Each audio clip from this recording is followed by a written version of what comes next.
Thank you very much for coming to speak to us about your biology theory. I have just a couple more questions, however. One of them is, we know that you're a yoga teacher, but we're curious. How does a yoga teacher come up with a scientific theory like that?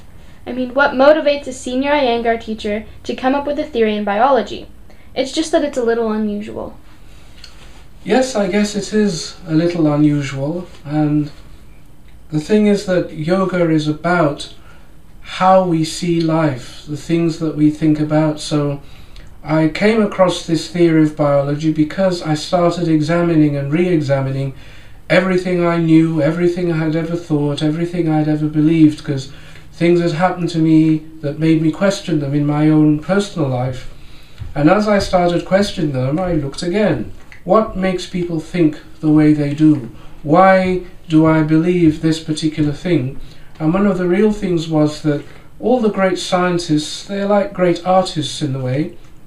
They have a vision of life, they have a view of life, and I became very interested in the personal histories of some of them.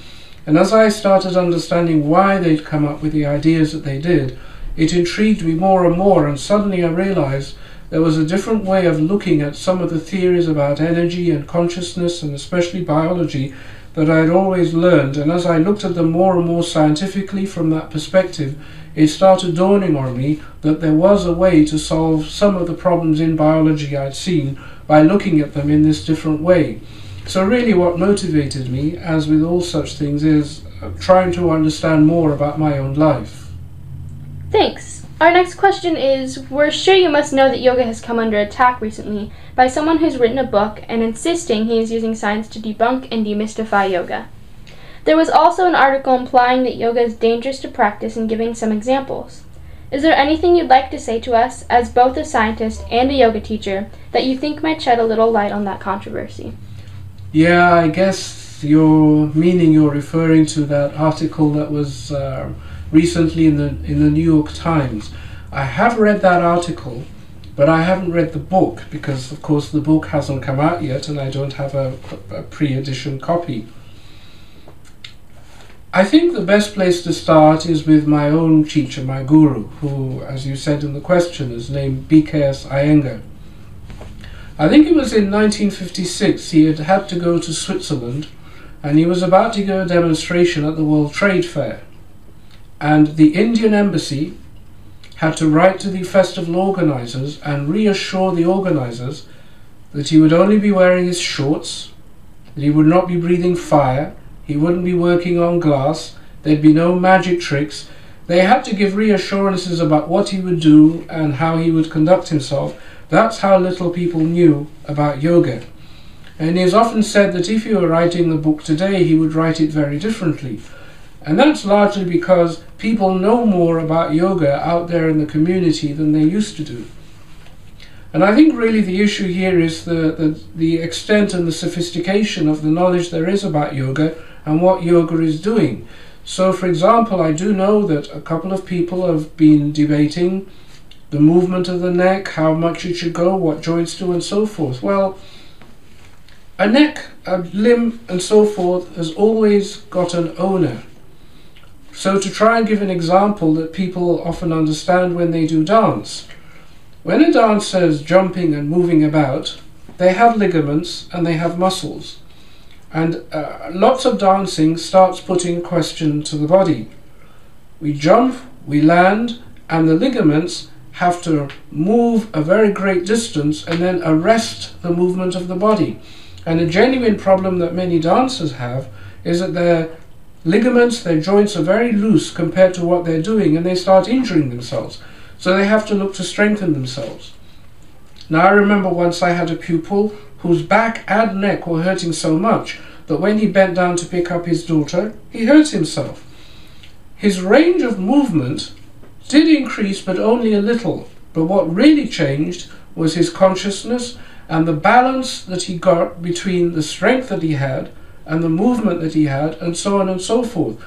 It is about consciousness. So as a yogi and as a dancer, as anything else, what you learn is how to work with the materials you got, with what you got in the extent of what it is you want to do.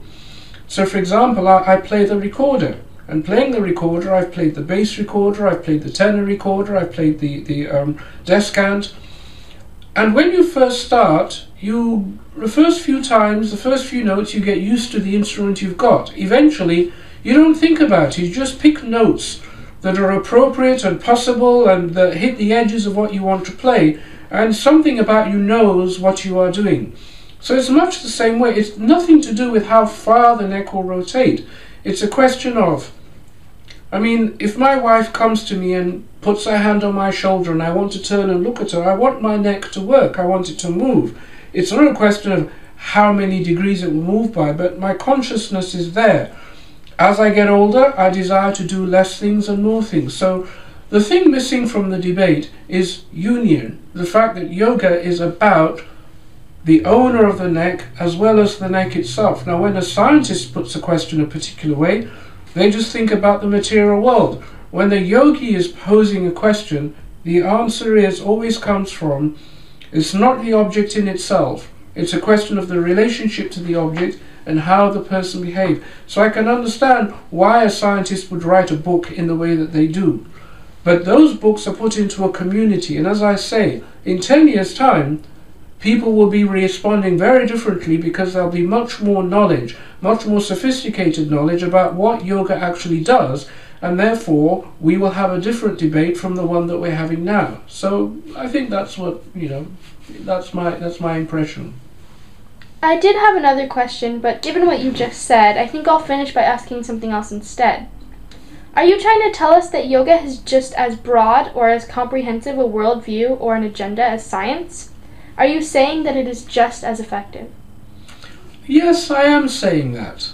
And again, to give another example, to a scientist, it makes complete sense to hypothesize and propose that the universe, with all the understanding of the theories of black holes and quantum physics and so forth that we have, that the material world could come into existence and go through its complete cycle, and a planet with beings of consciousness on it going through the kinds of things we're going would not come into existence. To a yogi, that just doesn't make any sense.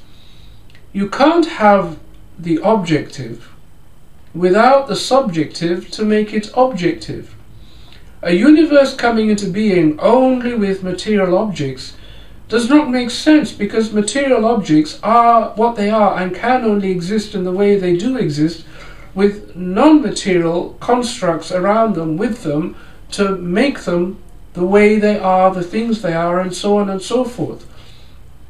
The scientific theories that we have, as I tried to indicate with the earlier answer I gave, the scientific theories that we have are all about how the material world works. They don't bring in that other ingredient about the definition of the material world. The very words material world, they appear to make sense because there are certain things about them that we are just brought up to not question when we say them. And when you start doing yoga and asking questions about who you are and what you are and how the world came into being, you start realizing that many of these words we have that we bandy about so readily don't quite make sense in the way that we first thought that they made sense. A neck is not a neck without an owner.